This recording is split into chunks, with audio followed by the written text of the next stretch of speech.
Steve Bannon's in hot water these days for his ties to Jeffrey Epstein. He was really like one of Jeffrey Epstein's last buddies before he died. I mean, he was, even as everyone else was ditching him, these emails show that he was just like, Jeffrey, we got to do our media training. We got to figure this one out. However, what I look at is a lawsuit filed last week over Bannon's stewardship of the FJB coin. And now cryptocurrency. And so this is, if folks remember, fuck Joe Biden, that meme, let's go Brandon. Okay. And so that's what it's based on. And so at one point, a few years back, Bannon and Boris Epstein, who is a sort of similar Trump world figure, they purchased this cryptocurrency and were hoping to ride the meme wave. But the investors say it all went south, and now they're demanding their money back with damages, and they have all these sort of sordid tales to tell. This coin was stupid.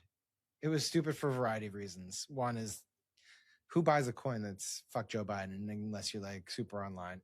But secondly is the way they structured it, where they like were promising 8% of the revenue would go to what, operating expenses and publicity, and 5% of that would go to charitable contributions. Is that the setup? It really had no reason to exist.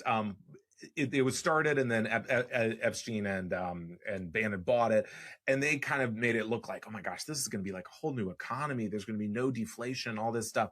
And part of that was that there was going to be a 3% transaction fee. So every time you bought something, or, with all your stores of FJB coin, that would go towards kind of managing the coin and promoting it.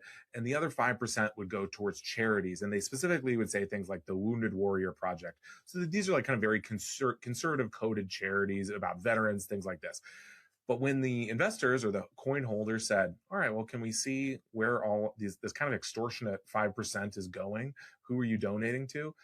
They really kind of couldn't. They said, okay, well, I don't know, here's like a $500 check. And I mean, we're talking, this likely would have been in tens of thousands, if not more. Or they would, post a screenshot and the date would be kind of cut off. It was very vague stuff. And so that was one of sort of the initial signs that perhaps something wasn't going right here.